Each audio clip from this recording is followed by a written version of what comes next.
भारत देखो के इस नए एपिसोड में इन सुंदर वनों से घिरे इस खूबसूरत मंदिर में हम आपका स्वागत करते हैं।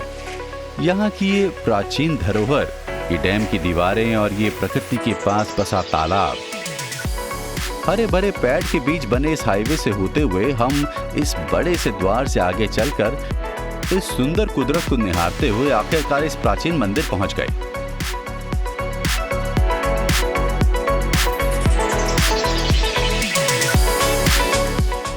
जिसे ये विश्व रणकपुर जैन मंदिर के नाम से जानता है। तो आइए इस प्राचीन धरोहर को और नजदीक से जानते हैं। रणकपुर जैन मंदिर, इसे चतुर्मुख धरण विहार के नाम से भी जाना जाता है। ये मंदिर राजस्थान के पाली जिले में सादड़ी शहर के पास रणकपुर गांव में स्थित है। ये मंदिर एक श्वेतांबर जैन मंदिर है जो तीर्थंकर ऋषभनाथ को समर्पित है। ये मंदिर 15वीं शताब्दी का है और सोने से बनी खिड़की के पीछे प्यारी सी मूर्त, ये स्तंभ, इन स्तंभों पर बने ये सुंदर डिजाइन और इन पर बने ये मन को मोह लेने वाली खूबसूरत आकृति।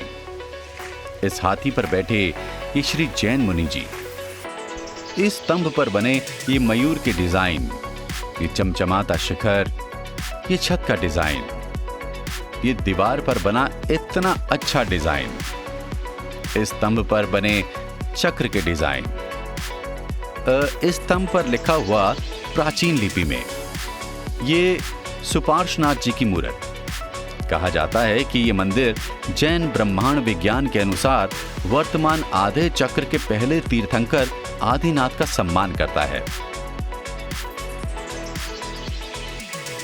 अब हम इस रास्ते से होते हुए आ पहुंचे हैं जैन मंदिर के पास मौजूद एक छोटे मंदिर में, और यहाँ पर ये पत्थरों से बने जंगले और मंदिर के बाहर का फर्श बहुत साफ सुथरा लग रहा है और ये मंदिर का शिखर बहुत अच्छा लग रहा है। अब इसके भीतर जाकर देखते हैं। इसकी सीढ़ियां प्राचीन पत्थरों से बनी हैं। इस परिसर में बना ये पूजा स्थल, गर्भगृह के साइड में बने ये डिजाइन और इनमें बनी ये आकृतियां, इस मंदिर के ये स्तंभ, ये लकड़ी के दरवाजे के सामने हरे पौधे बहुत अच्छे दिख रहे हैं। इस खूबसूरत पेड़ के पास ही ये धर्मशाला मौजूद है। ये दूर दराज से आए यात्रियों के आराम के लिए सुगम स्थान है।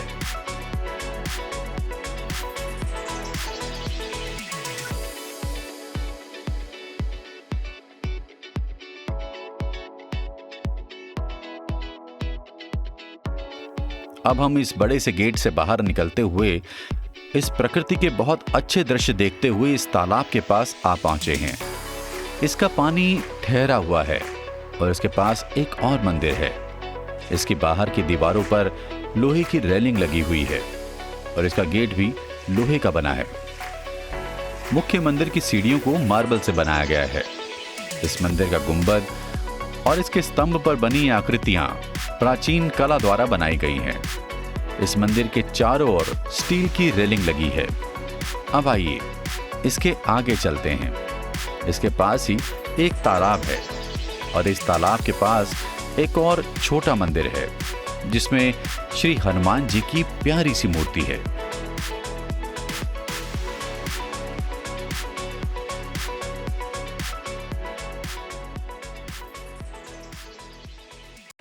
अब हम इस खूबसूरती से भरे इस प्रकृति के बीच में मौजूद यहाँ के आर्ट एंड क्राफ्ट म्यूजियम में चलते हैं।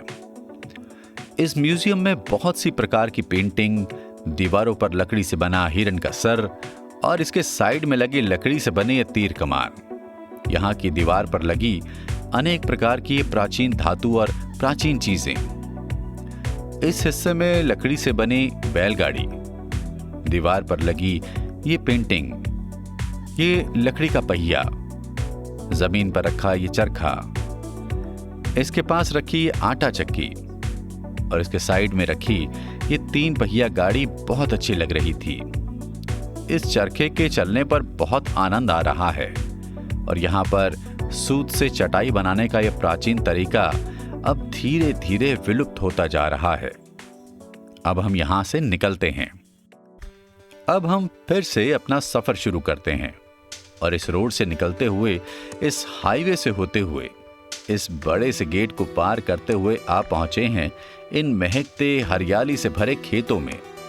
और हम आपको बताना चाहेंगे कि ये कोई आम खेत नहीं है, बल्कि ये मेहंदी के खेत हैं। जी हाँ, कई बीघे में फैले ये खेत दुनिया भर में अपने गहरे रंग के चलते विख्यात सोजत की मेहंदी के हैं। जी हाँ, हम आप पहुंचे हैं सोजत शहर में, जो कि राजस्थानी राज्य के पाली जिले में स्थित है। ये सुकरी नदी के बाएं किनारे पर स्थित है। ये शहर अपनी मेहंदी खेतों और उत्पादन के लिए प्रसिद्ध है। बोरियों में भरा मेहंदी का कच्चा माल और इनमें से आती सुगंध हृदय को सुकून दे रही है।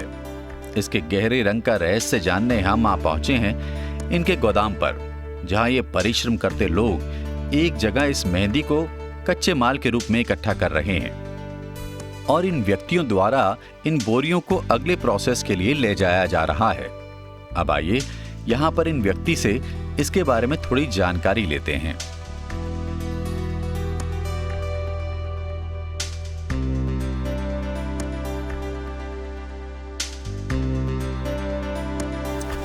ये विश्व की प्रसिद्ध मेहंदी मंडी है और इस मंडी के अंदर मेहंदी का ही कारोबार होता है और राजस्थान सरकार द्वारा इस मेहंदी को विशेष दर्जा दिया गया है। अभी भारत सरकार द्वारा इस मेहंदी को जीआई टैग भी दिया गया है।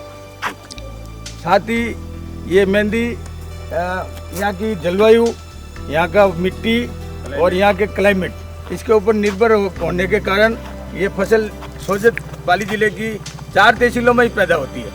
सोजत, जैताड़, रायपुर और मारवाड़ जंक्शन। ये मेहंदी ये इस समय जो ये आपके सामने देख रहे हैं, ये जो बोरे पड़े हैं ना, ये काश्तकारों का माल है। ये काश्तकारों के माल कटिंग करके या मंडी के अंदर बिकने के लिए आता है और ये काश्तकारों का माल ऑक्शन से व्यापारी आते हैं, खरीदार, और ऑक्शन से माल बिकता है। उसके बाद तुलने के बाद ये व्यापारी की फैक्ट्री में जाता है। फैक्ट्री में जाने के बाद प्रोसेस यूनिट यहाँ लगी हुई सोजत के अंदर करीबन 125 यूनिट प्रोसेस यूनिट है और वो पीसने के बाद मतलब पूरे विश्व के 130 देशों में जाती है। 130 देशों में इसका जाना होता है पाउडर फॉर्म में। ओके। और ये साथ ही इस मेहंदी का इतना विशाल रूप व्यापार फैला हुआ है, तो ये सोजत की अर्थव्यवस्था इस मेहंदी के ऊपर निर्भर है।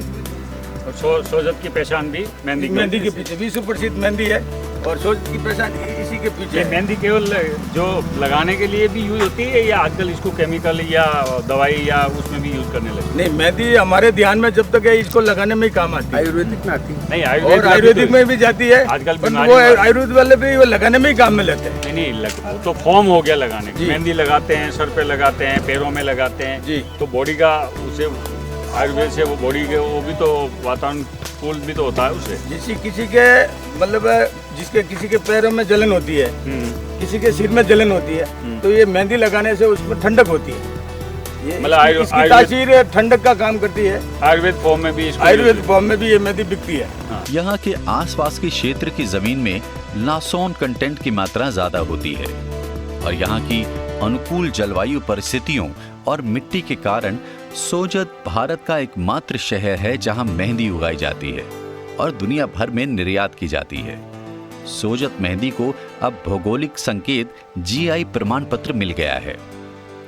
इस फैक्ट्री के इस हिस्से में मेहंदी के कच्चे माल की पिसाई की जाती है।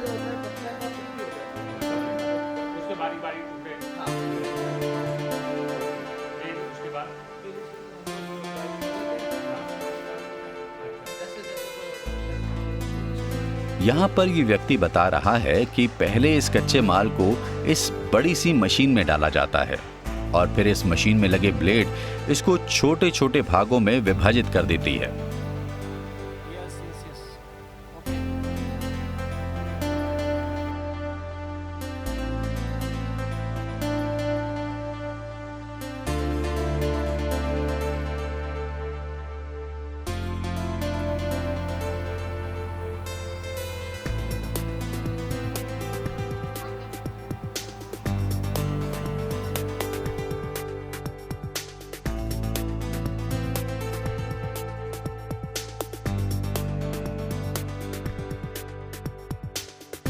फिर अगले प्रोसेस के लिए इन छोटे भागों में कटी मेहंदी को इस मशीन में डाला जाता है और ये मशीन इसके और छोटे छोटे भाग कर देती है, जिससे इसकी सुंदरता और बढ़ जाती है। इस प्रोसेस के बाद इसकी पत्तियां और बारीक हो गई हैं और अब यहाँ पर और आकर्षक खुशबू आने लगी है। इसके बाद ये महिला इसके अगले प्रोसेस के लिए कार्य कर रही है। इस मेहंदी के भंडार में से ये व्यक्ति मेहंदी को अंतिम प्रोसेस के लिए इस मशीन में डाल रहा है और अब इस व्यक्ति के द्वारा इसे दीवारों की साइड में लगाया जा रहा है।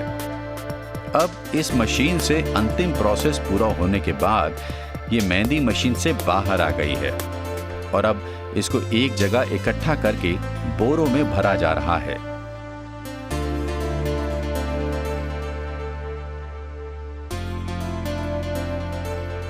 और यहां से ये व्यक्ति सभी बोरियों का सही से वजन कर रहा है, जिससे ग्राहक को सही मूल्य पर सही मात्रा मिल सके। और फिर इन सफेद बोरियों को इस बड़े से गोदाम में लाकर रखा जाता है, जहां इनकी संख्या बहुत अधिक होती है। और आखिर में सुंदर महकती मेहंदी इन छोटे बड़े पैकेट्स में पैक होकर आपके नजदीकी दुकान व स्टोर पर आसानी से मिल जाती है। जैसे इस स्टोर में बहुत प्रकार की मेहंदी है।